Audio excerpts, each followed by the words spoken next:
Welcome to Reelworld's Co-Pro series, Demystifying Access for Racially Diverse Producers. Today we will spotlight South Africa and explain everything you need to know about mounting a Canadian-South African co-production. Reelworld is the oldest and largest national platform dedicated to changing the face of the media landscape by empowering and showcasing Canadians identifying as Black, Indigenous, Asian, South Asian, Middle Eastern, and Latin American in the Canadian screen-based production industries. My name is Barbara Mamabolo. I am the programming manager at Reelworld Film Festival and Reelworld Screen Institute. It is now my pleasure to introduce our esteemed panelists. Alfons Adetuyi is an award-winning producer and director recognized for both navigating the complexities of financing international co-productions and producing successful cross-cultural films and television series. He has produced over 130 hours of primetime television, as well as feature films that have been distributed in the US, Canada, and Europe. Alfons was featured in IndieWire's Shadow and Act Black Filmmakers to Watch and was named as one of 2018's top 30 Black directors. Amos Adetuyi is an award-winning Canadian producer and executive producer with over 20 years of experience in the film and television industry. Amos is the producer of the groundbreaking television drama series Digstown, currently airing on CBC and BET. In September 2020, Amos wrapped production on the feature film The Boathouse, directed by Hannah Cheeseman. In the spring of 2021, Amos will begin production on Season 3 of Digstown. Mayenzeke Baza is the head of distribution and financing at AAA Entertainment, a film and television sales, distribution, and financing company based out of Johannesburg, Hangzhou, and Lagos. Mayenzeke was selected as one of Mzansi's 100 by the Young Independents as an innovator, as well as being nominated and selected as one of the top 40 under 40 young business people in Mandela Bay, the city he previously lived in. Through AAA Entertainment and Mandela Bay Pictures, his work pushes innovation in both production, sales, and distribution across South Africa, the continent, and the world, from TV and cinema to new mobile content. Makgano Mamabolo is a film and TV showrunner and has been a filmmaker for the past 20 years. She moves very comfortably in front of the camera to behind the scenes as a creative producer, scriptwriter, director, and an actress.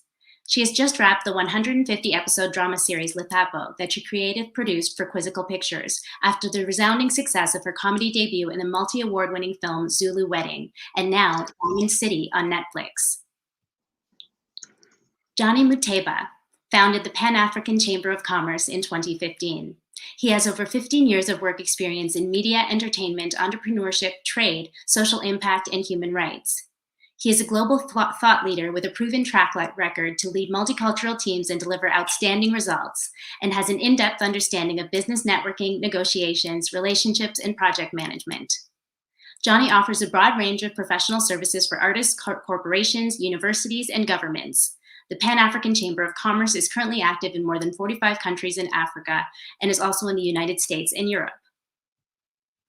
Marielle Poupelin is the International Business Development Specialist at Telefilm Canada. In 2004, she joined Telefilm Canada as an investment analyst, working with the team responsible for selecting feature film projects eligible for funding. In 2010, Ms. Poupelin was appointed Deputy Director Co-Production. In this capacity, she managed the team responsible for assessing co-production projects in film and television submitted by Canadian producers, and also worked closely with the Department of Canadian Heritage's Film and Video Policy and Programs Department. So, what is co-production? Co-productions are joint film and television productions that are shared between Canadian and foreign co-producers in accordance with audiovisual co-production treaties signed between partnering countries. Telefilm currently has audiovisual co-production treaties and memorandums of understanding with nearly 60 countries. Every year, co-production in Canada represents approximately 60 official co-productions, creating a production volume of roughly $500 million. So Marielle, what Canadian financing sources are available to official co-productions? Hi, hello. Thanks for having me with everybody here. It's a pleasure and to represent Canada and Telefilm Canada. Maybe just to refresh some people who's not familiar with Telefilm. So we finance projects in development, production, but we also in charge of all the co-production certification. So we send our recommendation to Heritage Canada. We help our producers to travel and our author and writer when they have selection in festivals. So we help them through our pavilion, also in different festival and markets. And of course, we try to help them to collaborate together. So we do a lot of things. We also administer the Canadian Media Fund, which is important. It's a huge fund. So we do a lot of things. So to go, sorry, it was just a little note I wanted to share with everybody. To answer your question regarding what kind of money is accessible when you use the treaty that we have with Africa, because you become Canadian project. As you're a Canadian South Africa project, you're also a Canadian project. That's the beauty of the collaboration. So you have access to the government money, so you can apply to Telefilm money. And if you want me to elaborate more, I can do that later if you want. You can also have access to the Canadian Media Fund because you're a Canadian project. Of course, the tax credit. They're very, generous tax credit in Canada. We're known for that. You have access to the provincial agency. So if you're in Ontario, it's going to be Create Ontario. But you have, for the one who doesn't know, there is 10 provincial agency where you can apply. And finally, you have access, of course, to the distributor, broadcaster, and private funds. So what is, I think, important to understand is that to have access to a specific money like the Canadian Media Fund for TV or Telefilm Canada for film and theatrical documentary, you need to be a Canadian project. To have access to the tax credit, you can have access if you're a Canadian project, but also if you do like a business, a service deal between two countries, that's something also possible. But you have way more access when you're a co-production. So that's, of course, one of the advantages, but there is also many other advantages. But if you want me to just focus on the money side, that's what is allow you to have access when you're an official project. Great. So Amos, let's go back to your first South Africa co-production, Akaya, A Family Chronicle. At that time, there was no co-production for South Africa. What made you think that this would be a profitable idea? And talk us through the steps that you took to get Telefilm on board with this. Now, I also see that there's a question from YouTube that's very similar to this one. It says, Inner City, it's 1996. Can you share how IFC, a Black company with almost no production track record, went about initiating the first co-production between Canada and South Africa on the heels of post-apartheid?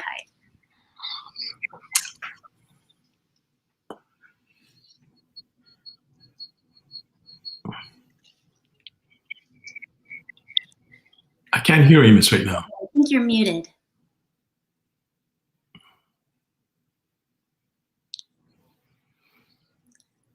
I mean, I could start answering that question if you like. First of all, how do we with no track record? Well, we did have a bit of a track record in the sense of, we had started doing things actually in the late 80s. We did a pilot, a comedy pilot that we produced and directed. And then later on, I did something called Survivors, which was a 1-hour film that featured 16 Black actors, and it was on the subject of HIV, but it was a dramatic film, and it was entered into the Toronto International Film Festival, and eventually was picked up by CBC, and we had a lot of interest in that show, and it won a number of awards. So we'd been working in the industry, developing screenplays and doing these 2 productions within those years before we approached CBC. I also went to the Canadian Film Centre in '92. Again, that's a number of years before this series. And so there was quite a lot of work that we did before we got this opportunity. Plus, I guess I'm very persuasive. So, we got the series. That's the short answer anyway. And how did you add, is he there? How did you how did you convince Telefilm to go forward with this co-production treaty that you basically started with the Kaya Family Chronicle? Oh, how did we convince Telefilm? That's a good question. I try to give you the short. These take a while, but basically what happened was this: South Africa was going to. There was CBC had decided they wanted to do this. We presented the scripts, and they said we really want to do this series, but there's no treaty, and CBC had to do everything in prime time. Everything had to be Canadian in prime time. So the only way it could go forward if there was a series. So Amos promptly sent me to South Africa as he kind of manned the phones and worked with the Department of Heritage here in Canada. And, there's this time difference. And I had to convince the South Africans to set up the CoPro. And of course, they said, I was there for a day, and they were like, what are you going to accomplish in a day? And I said, well, we'd like to accomplish CoPro treaty. They just laughed and said, are you American? I said, no, we're Canadian. And so eventually they said, look, we're going to sign with France first, because France has been doing a lot of skills exchange. And so, really. And I said, but none of your official languages are French. And they said, that's true. And I said, well, in Canada, we have both French and English. So we have, your official language, plus we do have French. So we've got, a lot to offer. And as well, the project that I'm proposing is between two Black companies in Canada and South Africa. And this is for the first time. This is going to be an interesting opportunity because it's just going to grow, and there'll be many other companies internationally coming. So basically, they it would take a little while, but they said, yes, we're going to sign with Canada. So then Telefilm was very supportive from the get-go in endorsing, the treaty along with the heritage. And everything just went full steam after that. I mean, we did have a workshop. We had a writer's workshop in Canada that Telefilm and CBC helped support with people of color. There was a number of writers, Janet Sear and I think Diana Braith. But anyway, a number of Canadian people of color, BIPOC writers were on it. And so both Telefilm and CBC were kind of really ahead of the game back in 1996. So all of this kind of thing, we were doing back then as far as a workshop. And then after that workshop, we produced the series. But Barbara, if I can add something, and I think it's very important that, Alfons put that in perspective, because they trigger actually the conversation between government. Now that we have a treaty with, there, what is also important that maybe I can share is that Heritage Canada is working on a new version of the treaty to make it updated, and that's very important to know, because they realize that some treaties were, I won't say obsolete, but old, not reflecting the needs that the industry, where the industry is now. So they're negotiating with South Africa, and I think it's going very well. Hopefully they're going to sign a new treaty, was going to be more user friendly. So that's something I can share. It's not it's something public that they're working with some countries, and South Africa is one of them. So that's great. That means there is a wish and a willing from the government to, continue to work with South Africa and to update our tools. So that's great. And also, we're very close to the NFVF with our counterpart in South Africa. We work with them very easily. And so it's smooth, I will say, in terms of administration and consultation and exchange. So I wanted just to add that little information to Alfons. Thank you. Thanks. And Makgano, how many countries does South Africa have co-production treaties with? We currently have 10 countries that we have co-production treaties with. I think Canada was actually our very first one in '97. And since then, we've got Brazil, Italy, Germany, UK, France, Australia, New Zealand, Ireland, and most recently, the Netherlands, I think in 2015. And I think the first time I'd ever heard of a co-production treaty was when I was in an actual TV series called Mall of Fish. It was a Canadian-South African co-production. And at the time, I mean, I was a young actress, but it was a really intriguing concept. And I think it's important for anybody who's in any film value chain to understand that things don't just happen magically, exactly like you guys were discussing earlier. It's important for countries to have those legislations in place for that to happen. When I was coming to understand what that treaty was about, it was just as South Africa had come out of apartheid and we were getting into a new dispensation. And a lot of South African expats had lived in Canada. So for me, just as somebody that had, recently come into the industry, it felt like a no-brainer for us to work with the countries that were our allies in the past. But it's important that the legislation exists, like Marielle was saying, between the National Film and Video Foundation and Telefilm. That legislation has to be in place. Otherwise, it's a wild, wild west where I'm like, I just want to tell a film over here and over there. So as an actress, I got to experience the power of what a co-production treaty can do. And that was when I was still just an actress, before I even could call myself a filmmaker. And flash forward to my future, I tried to do a co-production with the Netherlands a couple of years back, which was so enriching to know that that work has been put in place and somebody like me can just go, okay, my government supports what my aspirations are. Now I can just get into the business of making networks and trying to get into the business of film. Yeah. I just wanted to mention that Amos and I produced Mall of Fish. That's thank you. And I directed 5 hours of that. So maybe we were. Wow. Yeah. Thank you for that. Lovely and to then we meet you produced finally. Josie H after that. Oh, okay. Know, yeah, these were really groundbreaking films. Especially, I mean, obviously the quality of film and television looked a specific way before the country was liberated, for lack of a better term. And once you started seeing, it's important for people to see themselves on screen. And once you start seeing yourself portrayed in a specific light with a specific quality, which is the beauty of having extra money.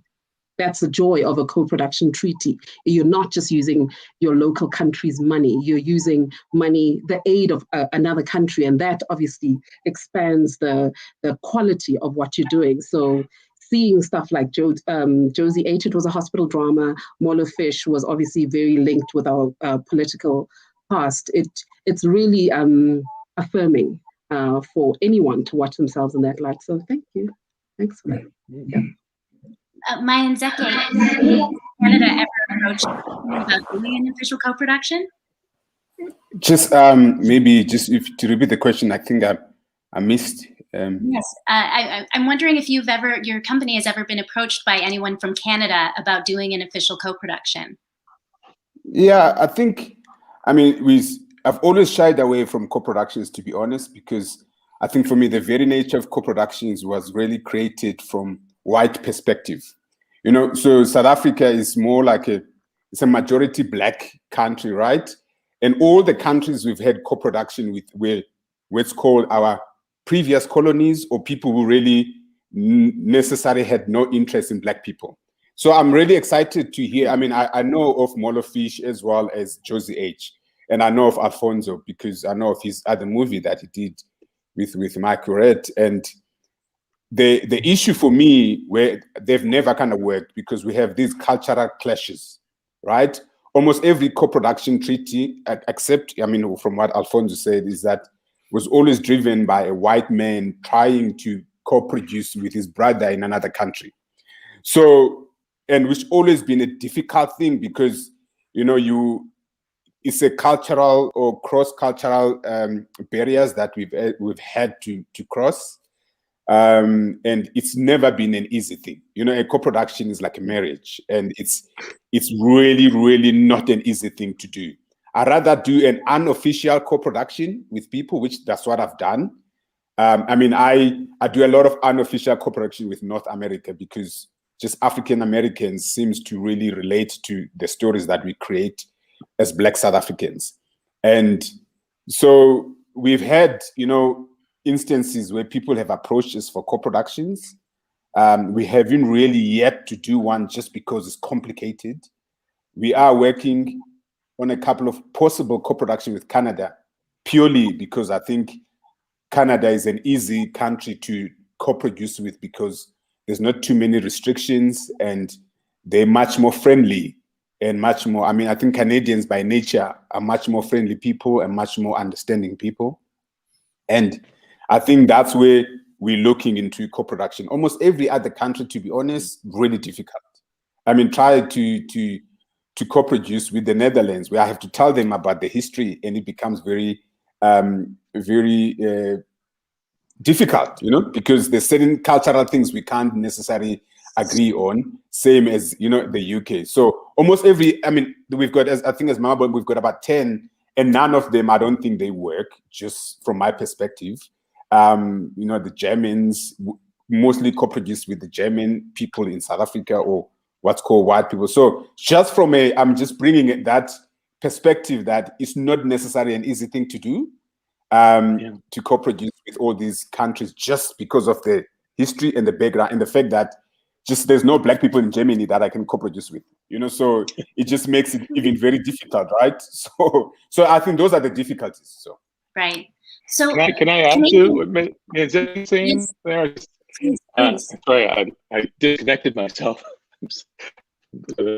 I'm back. Mm-hmm. I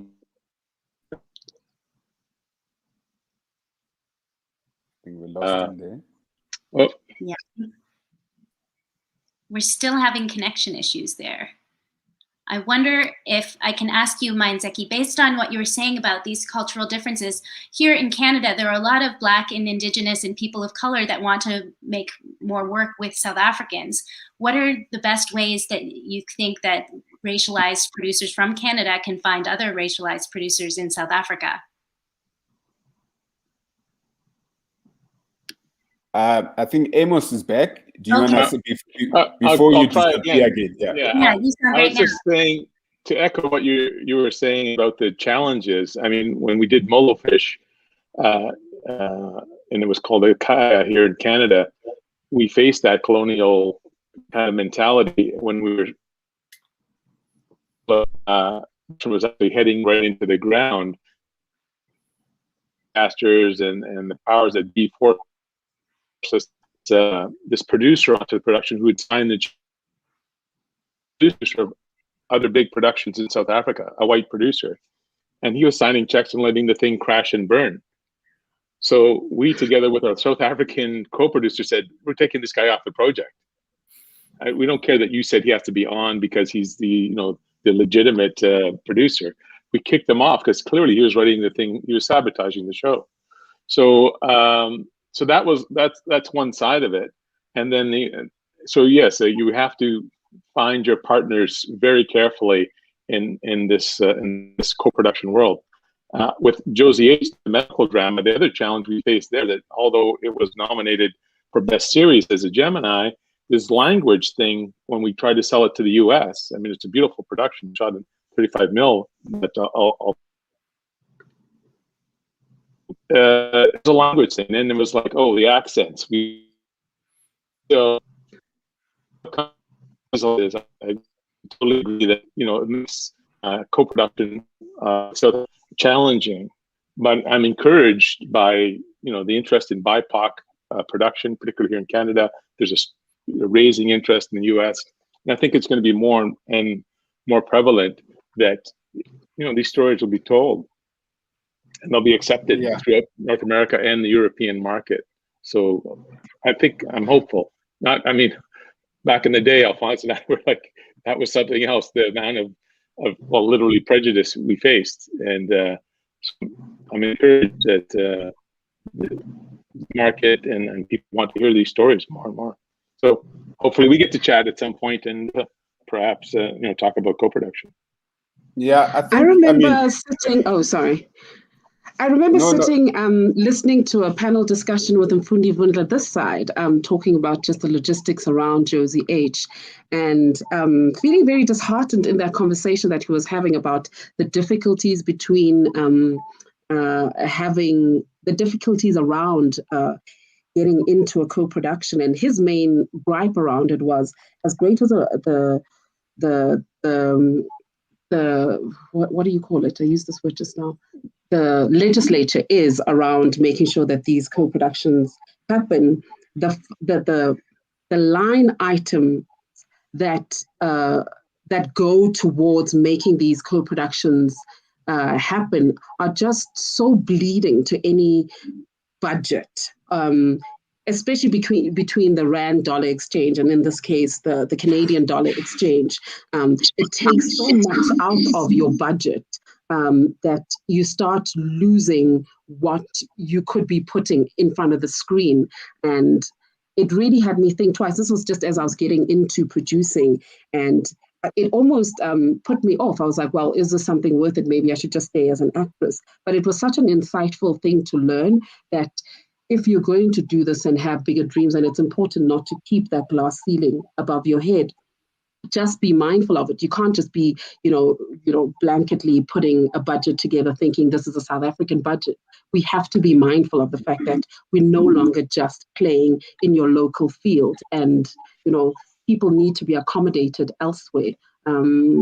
I think that is a discussion that needs to be had around what are those line items that must be put into a budget to make sure that beyond people getting along, because like Mayenzeke was saying, it is a marriage at the end of the day. But there's a reason we have contracts and prenups in a marriage, and finances are the first things that you discuss in a prenup. So, yeah. Yeah. So, yeah, I think, thanks for that, Mamabolo. I think, again, to answer your question, Mamabolo, again, we've got two Mamabolos, so which is great. So I think the difficulty, let's say 1996 to now, things have kind of changed, right? And we've become a global world. We've got access to certain things that we didn't have access to 10 years ago. The world has evolved. I think we've kind of like, it's no longer a global world now because of pandemic, right? But pre-pandemic, things kind of really worked. It was easy. We could travel between the countries. We could meet at certain places. So I think to be able to break the barriers, we need to create more of these places where we get to meet. You are bound to find, of course, experienced producers like Alfons and Amos who will have already access to, to these countries, especially to South Africa, and to producers, so they can continue to create and collaborate on new projects. But for almost everyone who wants to start really engaging, the fact that there is a co-production with that specific country, I think Canada is great at encouraging, your Black creatives from Canada to start maybe traveling to South Africa, and South Africa vice versa, to try to create conferences and spaces to start looking at stories. I know there was that television fund that's been set up between Telefilm Canada and NFVF early on to encourage these co-productions. So I think purely just for people, for Black producers or Black content creators, there needs to be some sort of a way to start really connecting, finding platforms to connect. Because I think, now the world has changed completely. Before, it was even harder just to get Black characters on screen. Now the world has changed completely, right? Diversity is something that's been spoken about globally. Almost everything that comes out of Hollywood or anywhere, if it doesn't have a diverse character or diverse angle to it, it's not acceptable by the market. So our faces now and our stories are accepted, with the likes of these new VOD platforms or the big ones like Netflix. More and more diversity has been encouraged. So I think we're starting to see the change, to be honest. I think for the first time, I'm starting to look at Canada as a co-production partner. So I do think things are happening. I think we need more and more of these engagements. I think we need more platforms to talk and cut and date, basically. Johnny, how are you in the work that you're doing helping to create some of these spaces where people of color from Canada and South Africa might meet? You're on mute.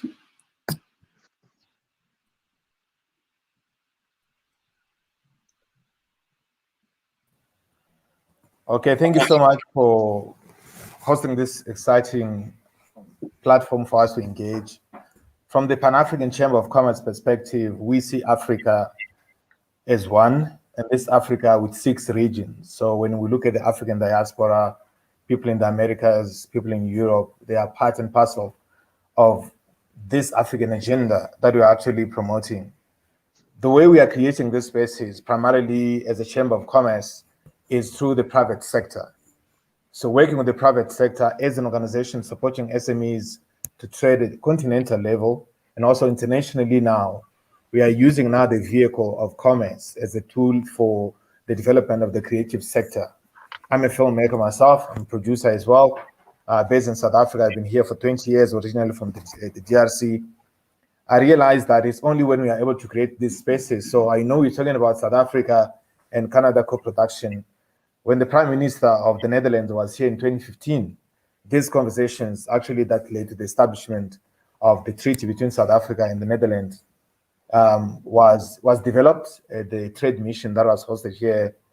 But we realized that as a chamber, the conversation around South Africa and Canada should not only be with South Africa and Canada. We know South Africa is well resourced, has more infrastructure, has more skills compared to a number of countries on the continent, the most industrialized economy on the African continent. But we always want to make sure that instead of speaking just about the film industry in South Africa, we can speak about the film industry in Southern Africa. It's a numbers game. As a Chamber of Commerce, we are talking to regions. So if you look at the population of South Africa, about 58 million people.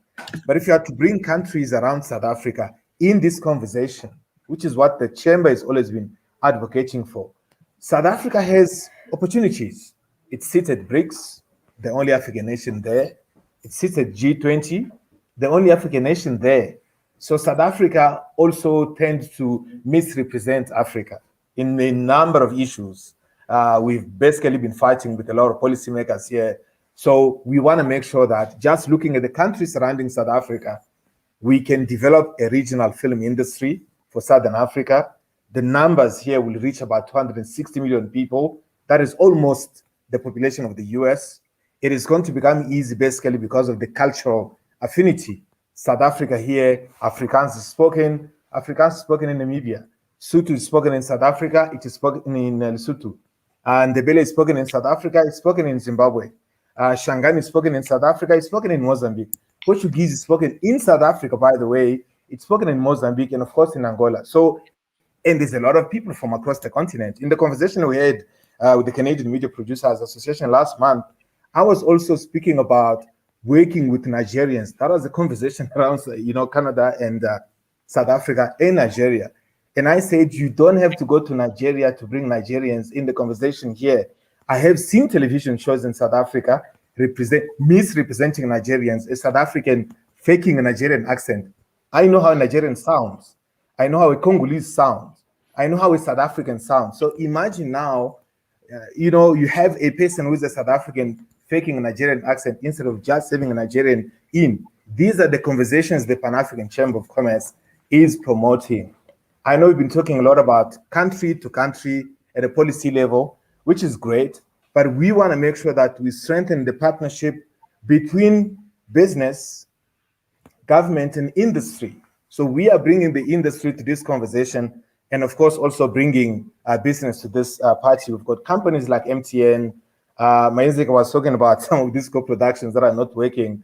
I saw that Australia, by the way, there's a co-production between Physical Pictures here in South Africa, and in a company in Australia, they will do a co-production around the police detective series, something like that. So as a chamber, we zoom into these policies, for example, at the African Union level, Now that we've got the Africa Free Continental Trade Area, how can we use this now? How do you use South Africa as a channel to not only represent itself through these conversations with Canada, but represent the region? Literally, as a Chamber of Commerce, we are always creating these spaces of unity, of diversity that can promote the African agenda. And of course, what we believe in is that Black stories need to be told by Black creatives, voices, and talent. So that's how we're creating. Of course, the spaces, like I said, we create them through these SMEs.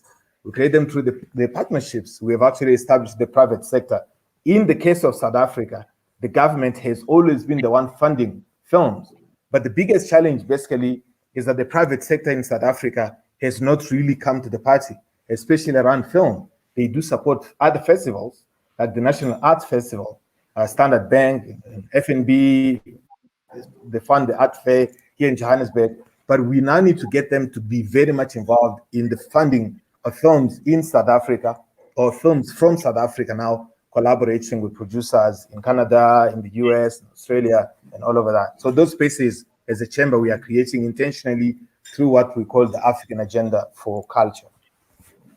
I just wanted to mention, just on Johnny's point, the fact that the difficulty that South African producers are having at times, I think, is because, and Canadian producers to a certain extent, is because our funding agencies aren't exactly equal. Anytime you do a co-production, you've got two different kind of funding systems that are trying to come together. Canada is a little different than South Africa. We have Telefilm and other funding agencies. They have they don't have quite the kind of resources in their NFEF funding agency at this time. So at times, South African producers have relied on a bank, even though it's a national bank, called the IDC, the Development Bank in South Africa. And that doesn't always mesh with cultural funders in Canada. So I think the challenge is trying to work these things out between, as you go into a co-pro, just be aware of them. The other thing that we have, of course, is an exchange rate. I mean, it's less than 10 to 1 to rand to dollar. And I think Mamabolo was talking about that as well. The fact that that difficulty, you know, when you see how much a Canadian gets paid or how much South African gets paid, and you're looking at the exchange rate.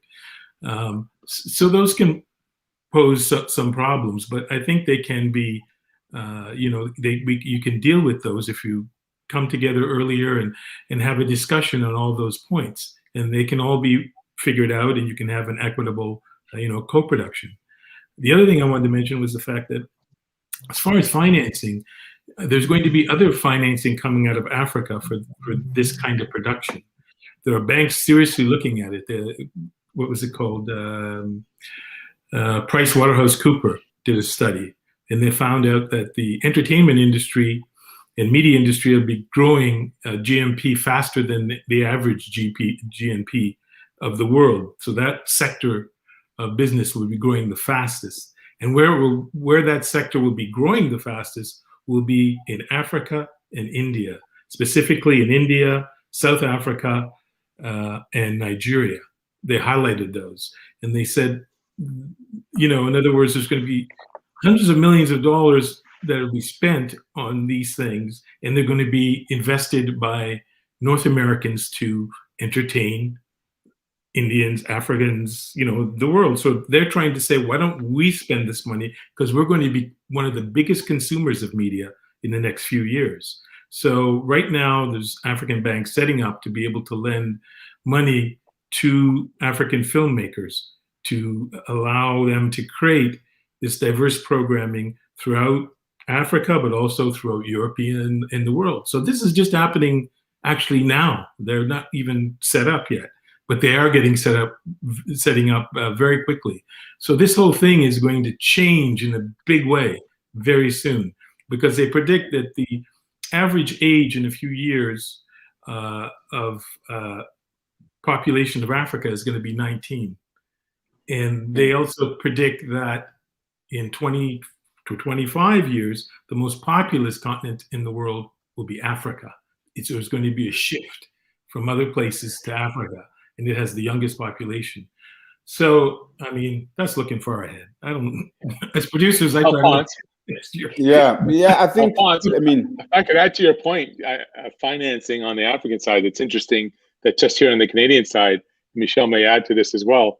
The CMF, which is our largest, television funding body, has now set up a separate BIPOC initiative in terms of BIPOC-owned companies that will have access to additional funding, and that also broadcasters that work with BIPOC owned companies will have an advantage in terms of their funding envelopes, is what they receive here. So it's interesting. It's happening on both sides of the ocean here, that there's a renewed interest in Black production. So I think that's encouraging.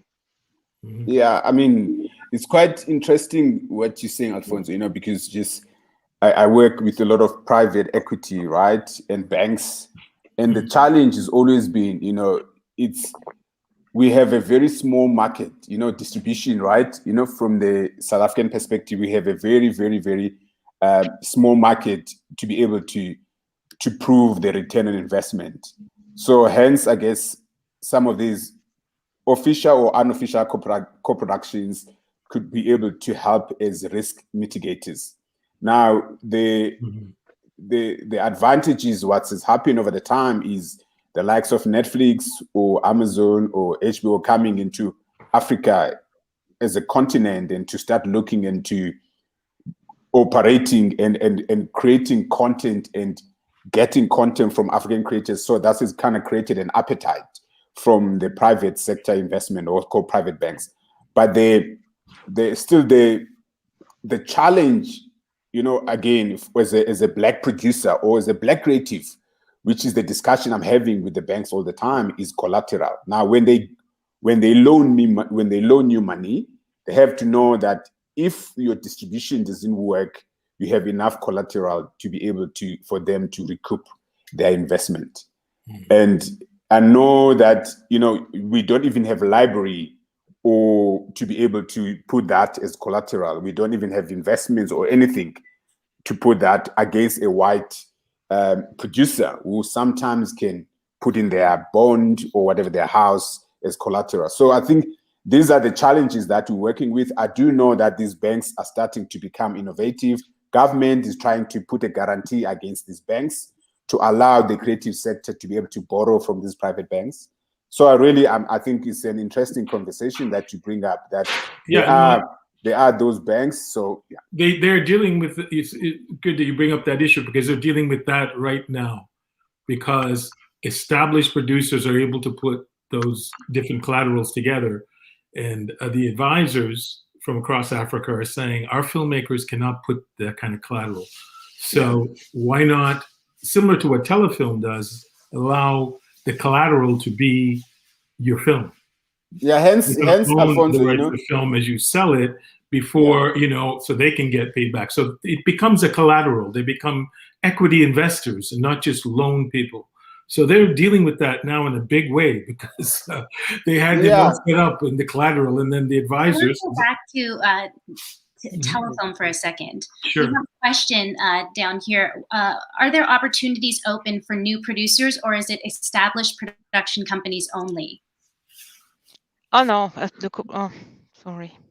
Oh yeah, it's open. No, the co-production is open to anybody. But I think it's a very interesting conversation, because I think we have a frame. We have, access to a legislation, a treaty was going to even be better.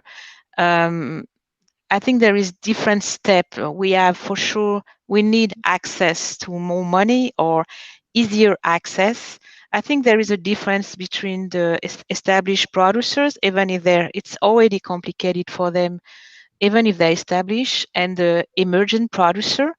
So both those different producers need to have access to money in development or with the bank, or that's very important now. I think it's a good momentum, because there is really a willing to help those emergent producer.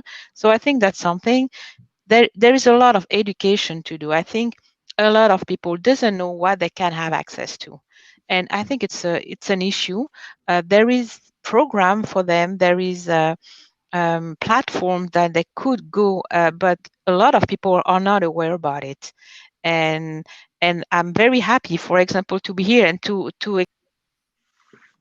ways, to collaborate and to have access to that money. So I think education is, in the good term, I mean, information, I should say, more than education, is crucial.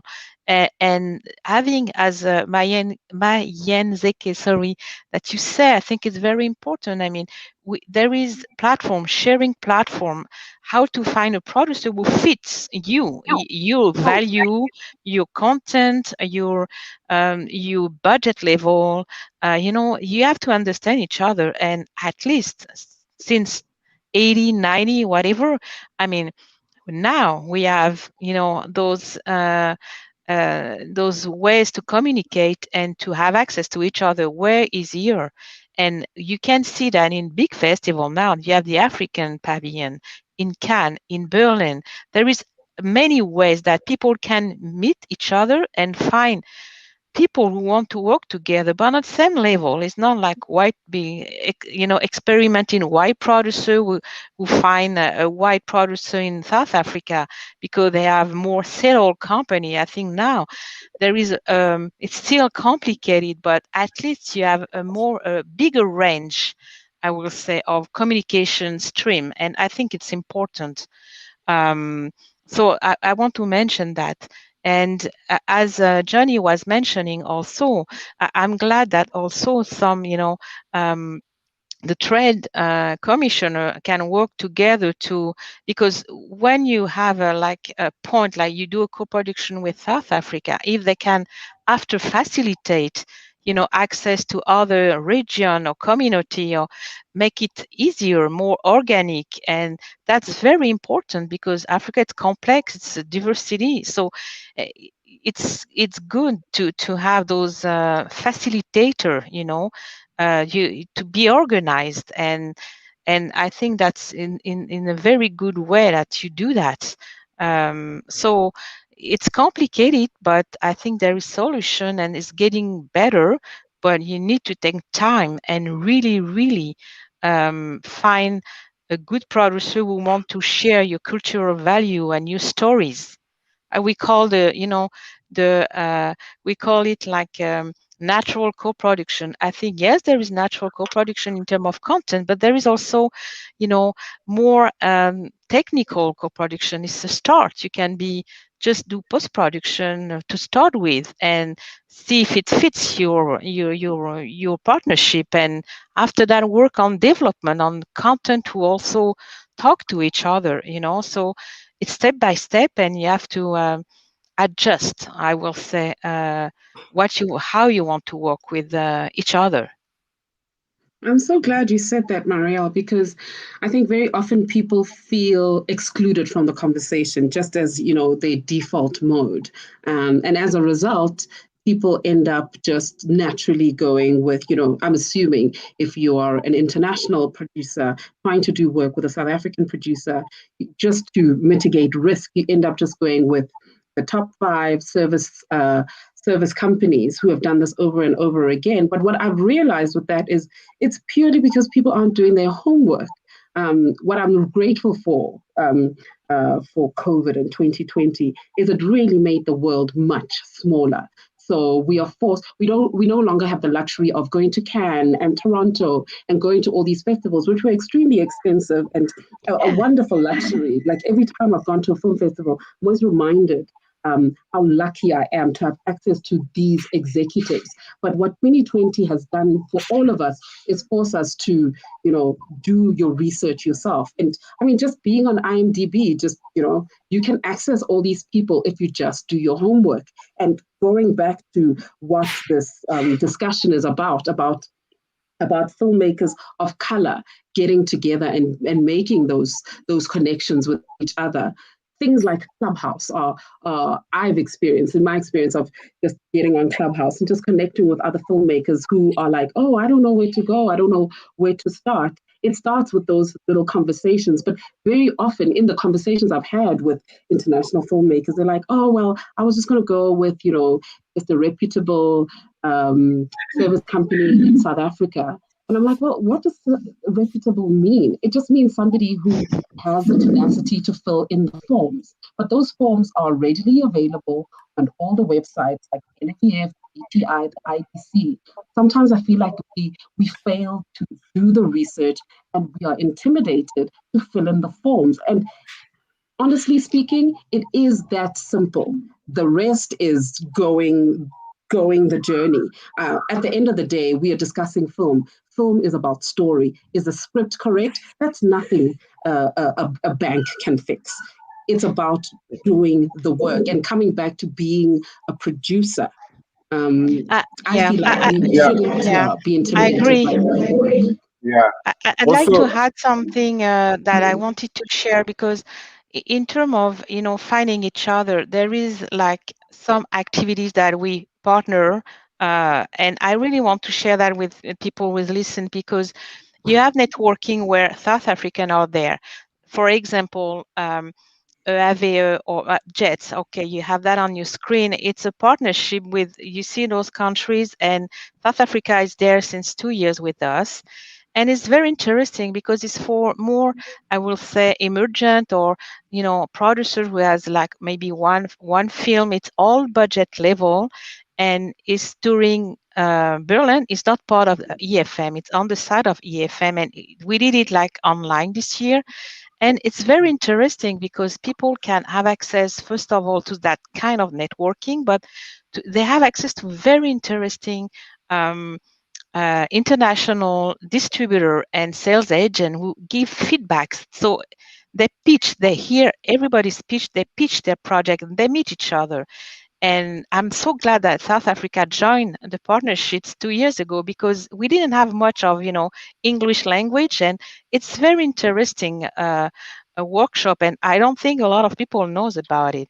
So that's one of them, and there is others like EAVE or ACE. EAVE, it's European, but they have, I think, 11 or 10 producers from South Africa. It's a workshop and network where they learn content, distribution, recoupment. They create like a group and they know each other. It's very interesting.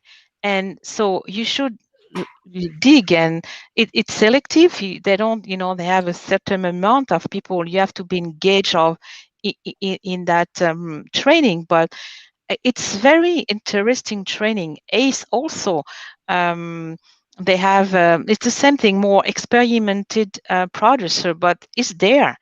And what we do, what Reelworld organize those exchange, hopefully, people gonna, learn and try to connect each other and have access to those tools who's there for there.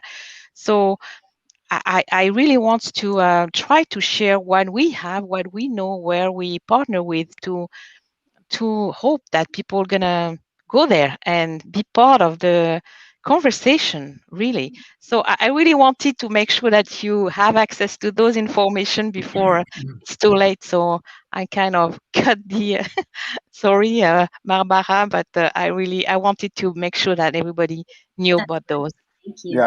Yeah, I wanted just a quick note, I guess for everyone, is that, for a long time, our stories has always had been decided by specific gatekeepers in order to be able to find a platform. If you create a Black story, you had to go to someone who will decide whether it's good enough to sit on a screen. So because things have changed now, with the likes of Netflix being like a very progressive and just really putting Black stories on the screen, and many other platforms. So now there's an opportunity for us as Black creators to start having that voice that says we can create good stories that will get to meet, the market that is intended for. Some of these programs that are created from European perspective just to fit in African people, often the problem for me is even the funding that's being distributed is still not distributed by the people who's supposed to be speaking. I feel like I'm at the mercy of some European white person who's going to give me free money. So my thing is always about, Black people, we must try to find a way to, of course, nothing wrong with collaborating with as many people, but there needs to be that intention to try to work and collaborate with other Black people in other places in order for us to still, be able to, to find the stories that really reach our audiences. So I do think the difficulty is always been, the gatekeeper has always been white. Now that has changed completely, right? So we can tell our stories and they can reach the right platforms. So the more people understand that, the better it is. So one of the things I think actually over and above. Sorry, can I just, on that note about the gatekeepers, especially now that it feels like the gates have been all open, what I would, I feel like I need to express is a lot of filmmakers feel like there's a new gatekeeper at the party who, the people that have access to the Netflix or the channels. It's very often that you find, let's say, as a producer, you are trying to have a conversation with a certain distributor or viewing platform, and not the same amount is given to Black producers. And I think that is where the problem lies. We need to find a way of comparing apples with apples. If a story is good, a story is good. It shouldn't be that, oh, well, this is a white story and therefore it has a bigger reach. Numbers are what counts. So the gatekeepers that are there to say, oh, I'll give you access to Netflix, and they're having their own backhand deal because as Africans, we're always meant to feel grateful. I feel like that is the new challenge we have as filmmakers. We need to find a way to say, I've done my research. This is how much it costs for me to have my story that is valuable because I've done my research. This is how much it costs for you to purchase my stuff. So I'm not going to accept it if you give me less than. And I'm hoping that the governing bodies that exist, like the NFVF, are there to help filmmakers broker those kind of deals. I think that's what's important for me as a filmmaker, to know that I have somebody who's got my back to say, please help this person get the best deal possible. Otherwise, we'll always have we'll always come with the begging bowl, and the world is changing. So it's almost time to wrap up. One more question here from YouTube. From Sandra Creighton, it says, CoPro, re-CoPro, what are distribution opportunities for South African filmmakers who will not take 100% of South African copyright? Does anyone know how to answer that question? Well, just off the top of my head, I think Mayenzeke could explain this better, but you were talking about it briefly, Marielle. In that co-production conversation, the DTI and the IDC are two separate funding bodies. With the IDC, they need their money recouped back, which is why we're having the conversation about the banks and who will give you that money and if you have the collateral or not. That's, the first gatekeeper, whether you can or not. But when it comes to someone like the DTI who have created incentives for Black economic empowerment to thrive, where you will get recouped 50% of your budget, those incentives exist. But it's important to know that those incentives in a South African context, that money would need to be spent in South Africa. And when it's for a co-production, they have a thing called QSAP, which is a quality standards thing, around 220,000 Canadian dollars. That's the allocation. So there are specific restrictions because those funding programs are there for the economic advancements of specific countries. And in this case, the DTI has certain limitations. And I think this is exactly where Mayenzeke operates. He has been instrumental in helping a lot of Black South Africans enter those markets. Yeah. I just want to preface, the co-production is a frame, so there is some, element you have to discuss with your partner, and you have to share your copyright, your spend and your creative input, with a minimum of 20% for now, but that's the frame for the co-pro. But for the financing, it's depending of which are your financing partner in each country. So yes, it's coming with some requirements, some recoupment for sure.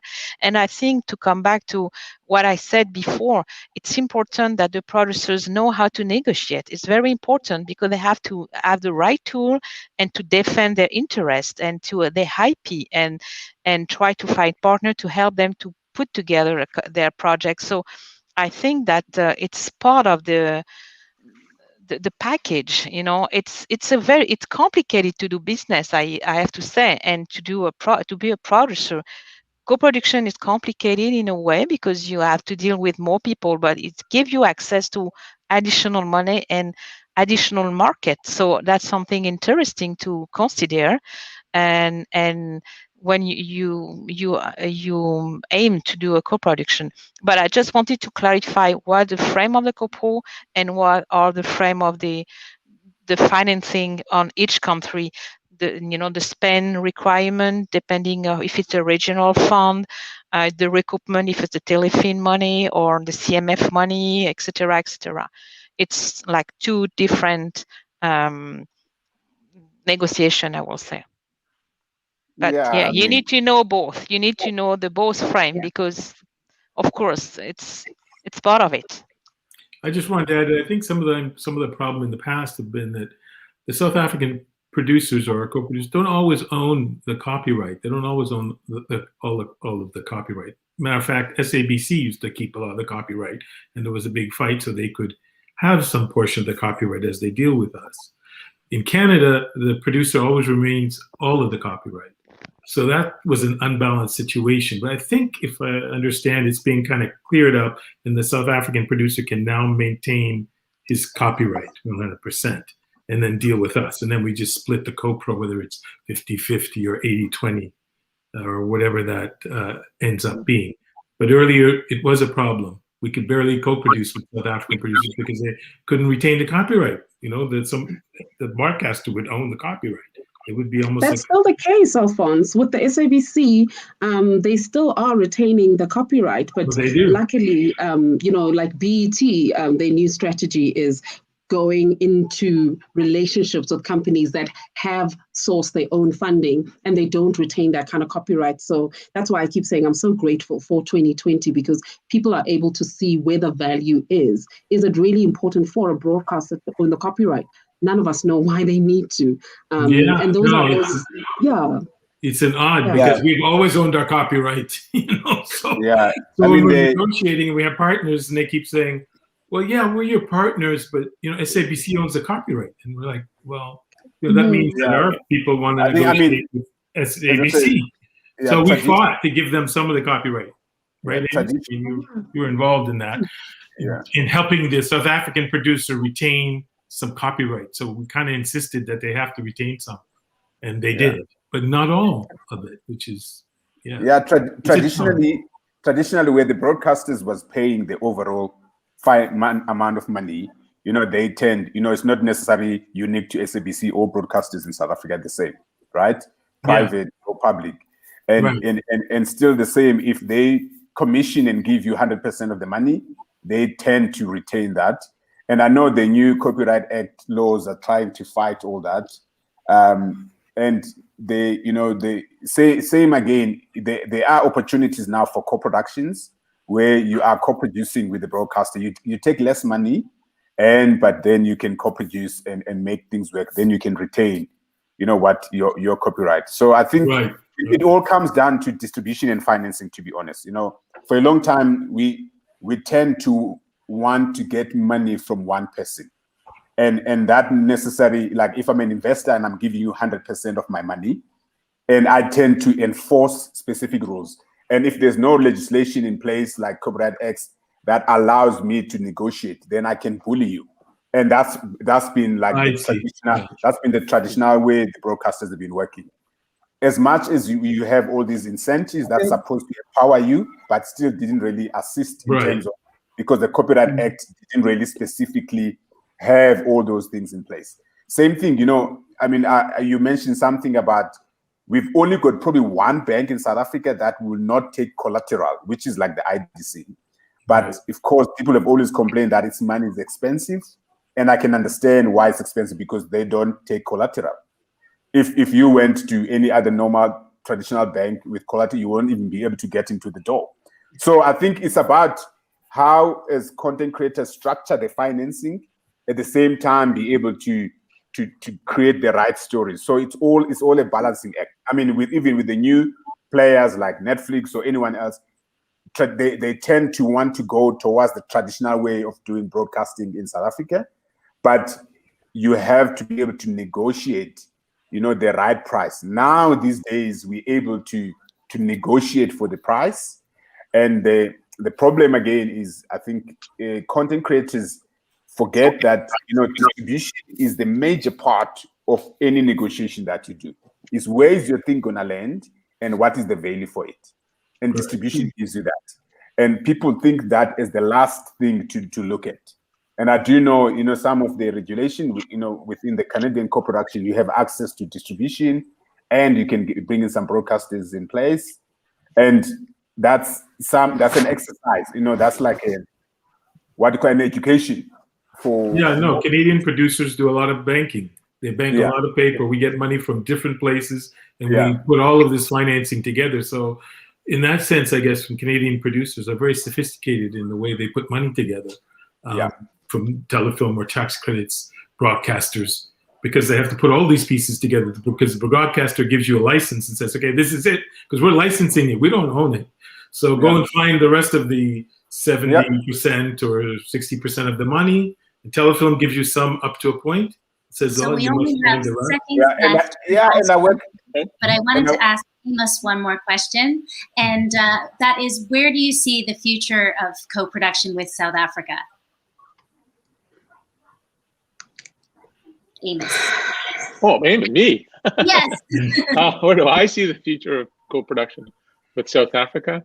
I'm actually going to throw the question to Alfons, because he has more South African production going than I. I do have one co-production going right now with his co-production partner as well. Alfons is certainly much more aware of where things are at with all the various funders, and he's traveled there more in the last several years than I have. Only 35 times. Where do you There you go. 35 times to South Africa. That's Alfons. Well, the only guy, I'm on my 5th co-production with South Africa. The 4th one. Hello? Yes, we can hear you. Oh, that's okay. I saw the screen change. Oh, those are all the co-productions in front of me. I didn't even recognize them. The 5th one, the 4th one got kind of held up because of COVID. So we built sets and all kinds of stuff, but that's a whole other story. So hopefully that'll be done. And the latest one is the Rio 10 that we are doing with the NFVF and Telefilm through CMF and with Bell Media as our broadcaster. So I think that especially the programs that Telefilm and CMF are doing, these co-development deals, are really going to spur a lot of interesting shows. I mean, it's just started for a few years, but they're starting to come to fruition with the South African producers. And I think it was mentioned, as we start to get the financing together and a little bit more access, and we just start to exchange a little bit more and with the South African producers. I know we've been held up for months to a certain degree because there hasn't been meeting places, but we do have online. So I think the future with what was happening in Africa as far as these new banks, well, it's not a new bank, it's just the new section of a bank that's doing African media section. Once they come online, and the kind of push Telefilm's doing with racialized producers and the things that are going on in Europe, there's something called, what's it called? Pact or something, Pact X. It's again another fund that's starting in Europe, again for diverse producers, especially for African diaspora producers. That is coming online. So I think as all these things come online, and with the storytellers we have here, I think it's looking very good as long as that money all starts to flow. So it's around the corner. It's just let's get through this COVID thing. And I think it's going to be a really bright future for co-production and for African diaspora production in general. Yeah. Any last words, Johnny, before we wrap up? So the future basically lies beyond film. We have to broaden the horizon, include the creative industry in its value chain, set up platforms like we have now set up the Africa Film Commission as a Pan-African Chamber of Commerce. We've also set up now the Canada-Africa Business Council, because we need these conversations to go beyond film. You know, we need to engage other sectors. So tourism, Canada needs to get involved. And how do we get them involved? It is by setting up a platform that will speak about the future of business between Canada and Africa, not just focusing on film. We have a lot of talent. We've got a lot of people with a lot of experience on this conversation. We can build from here going forward. The future is bright. I truly believe that. We just need to get our hands dirty to move forward. So thank you so much. Thank you. And Mayenzeke, you looked like you wanted to jump in there. Yeah, I was going to say, you know, again, co-productions are such a difficult thing, right? And it takes a lot to even get to it, because it's characters and emotions and people, you know, it can become complicated. But again, it can easily be like a beautiful business structure and a cultural exchange. So my encouragement would be, you know, especially to Black filmmakers, I do more and more try to do the unofficial co-production and try and create projects where you start really sussing out if you could find the right partner in each country. And for me, the biggest interest is beyond this co-production from producer to producer. There needs to be some sort of an element that talks to money, business to business, between Canada and South Africa in the creative sector, right? That is distributors and broadcasters. You know, there needs to be sort of a platform that makes us understand who's buying what content at what time without having to go through the producer. That information is very important, because what we're creating, it informs what we're creating and the stories we want to create. Of course, you're going to start co-producing with someone who can give you that. I think there needs to be some sort of like a information sharing around who's buying what content and what works, because that also informs the stories that each country can kind of really help to create. Because oftentimes I find that people come with a project where other people don't like it. It's just because there's money in Canada, or it's going to work, and they just get involved. And the project never goes anywhere. Then it ends between Canada and South Africa. But you want to create projects that have a global appeal. So I do think there needs to be some sort of like a much bigger conversation in the distribution space and financing. Thank you. This has been a very stimulating conversation. I want to thank all of our guests, especially those participating all the way from South Africa. Thank you so much. And I want to say to everybody in our audience, thank you, and look out for the next panel in our series. Next time, we're going to be focusing on co-production between Canada and France. If you're a Canadian creator, our applications for the 2021 Emerging 20 program are open. Our submissions for the 21st edition of Reelworld Film Festival are also open. The festival runs from October 20th to 25th this year. And don't forget to sign up for Canada's largest hiring and networking platform for racially diverse creatives at www.accessrealworld.ca. And we're going to leave everybody off with a behind-the-scenes clips from Inner City Films' Love Jacked, which is a South African-Canadian co-production from 2017. Thank you so much, everyone. 449, take one, Bravo Locker. It's a story also about identity and about accepting yourself. Alfons is such an insightful director, quiet, but also very knowledgeable. You know, he's a definition. There it is, Africa, all up in my ear again. Jeez, my goodness. He lets the actor have their freedom. Alfons has created such a wonderful, stimulating, creative environment for us to play. And play we do. It would bounce. Daylight come and they won't go home. This cast is crazy. They're all so much fun. I mean, Amber brings a really nice, feminine element to it with a bunch of, aggressive guys who are just like Neanderthals. One of the first actors I did come to as we were starting the whole process was Keith David. Oh, that's been a dream. It's not every cast that you get along with so well. but I didn't have to pretend that I liked anybody because I did. Angela Gibbs, you know, she's not only an actress, but she coached Michael Keaton in Birdman. So I'm getting a chance to have a co-star who can give me game, and you know, and it's good game. This is that crazy movie stuff we're seeing right now. Love Jack. It's about to be Mission Impossible up in this. Boom!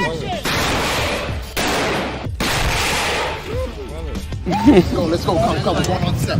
We're here, live on location, Cape Town, South Africa. So you get an exclusive right now. I don't do this for anybody. You know what I'm saying? This is the man.